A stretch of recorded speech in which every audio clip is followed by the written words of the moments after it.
آسٹریلوی cricket team کے بلے باز عثمان خواجہ نے کہا کہ قومی ٹیم کے سابق کپتان بابر اعظم کو تینوں فارمیٹس کا بہترین کھلاڑی قرار دے دیا۔ سوشل میڈیا پر دیے گئے انٹرویو میں انہوں نے 3 دسمبر سے شروع ہونے والی پاکستان اور آسٹریلیا کے مابین بین القادر سیریز کے حوالے سے گفتگو کی۔ انہوں نے کہا کہ پاکستان کی مضبوط بیٹنگ لائن اپ آسٹریلیا آ رہی ہے۔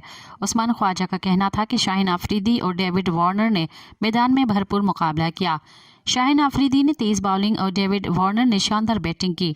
وارنر کو آؤٹ کر کے شاہین نے مسکرا کر ہاتھ بھی ملایا۔ آسٹریلوی بلے باز نے کہا کہ شاہین آفریدی کے پاس رفتار اور سوئنگ کے لیے بہترین کلائی ہے۔ بطور اوپنر شاہین آفریدی کا سامنا کرنا آسان نہیں ہوگا۔ عبداللہ شفیق اور امام الحق بھی بہترین بیٹرز ہیں۔ مزید خبرن